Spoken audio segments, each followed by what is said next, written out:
Hello chers super-héros, ici MRP pour le 3e épisode de 111 ciné de la chaîne 111 Culture. Faire une critique cinéma d'un film sur 10 critères en 111 secondes. Aujourd'hui je vais vous parler, sans spoil, de Black Panther, sorti le 14 février 2018 en France. Ce format a pour but de vous donner un premier avis de spectateur sur différents critères à propos du film, pour que vous fassiez un avis ou non pour aller voir le film. Avant de commencer, j'aimerais vous dire que je suis un grand fan de Marvel Comics, et que j'ai jamais loupé aucun des films Marvel. Parfois extrêmement déçu, et parfois plutôt content. Mais alors ce film...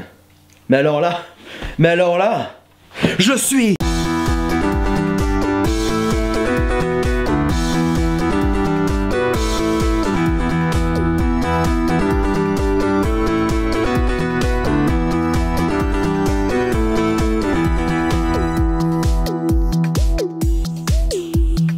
J'ai beaucoup de choses à vous dire, alors ça va aller très vite. Vous êtes prêts ? L'affiche est belle, mais on commence à se lasser des mises en page répétées des films de super-héros, comme celle-ci ou encore celle-ci. Mais bon, ça fait le taf. Le scénario est, je trouve, vraiment bien écrit. Le film reprend directement à la suite de Civil War, qui était une monstrueuse déception par rapport à la BD. Mais c'est pas le sujet du jour. Dans Civil War, le père de T'Challa décède. On suit donc ici le début de T'Challa en tant que roi et des choix qu'il va devoir faire. Mais attention, les secrets de son père risquent de le rattraper. C'est assez rare pour le noter, mais les personnages féminins ont une grande place dans ce film. Et ça fait du bien, putain. Un casting de BG ultra chargé. Chadwick Boseman est un bon Black Panther sérieux, calme, serein, aussi bon héros que roi. Michael B. Jordan, qui comme Chris Evans avait déjà joué un rôle chez Marvel, et comme Chris Evans, il était la torche humaine des 4 Fantastiques. À croire que la torche est un rôle de stagiaire pour les futurs super-héros badass. Intéressant. Danai Gurira joue un personnage profond et vraiment stylé.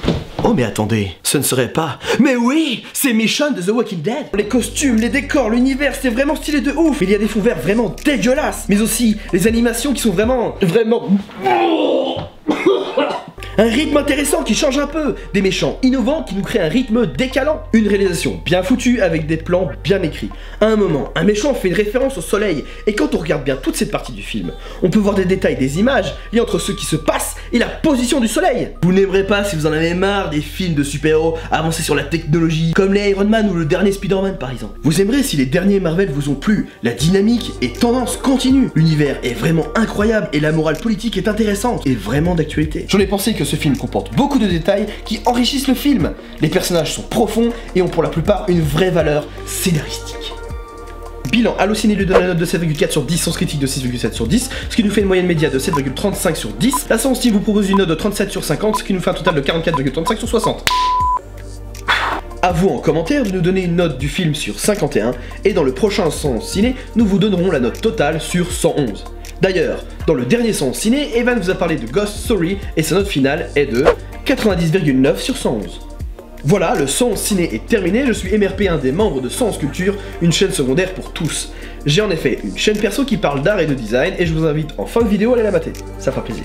D'ailleurs, n'hésitez pas à nous dire ce que vous avez pensé du film, si c'est l'un des meilleurs Marvel ou l'un des pires, en commentaire, ça nous fera plaisir, on pourra débattre ensemble.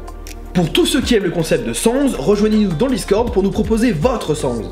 C'était MRP pour vous servir, ciao les BG. Moi aussi je vais faire la torche avec mes fesses. Ceci a été enregistré.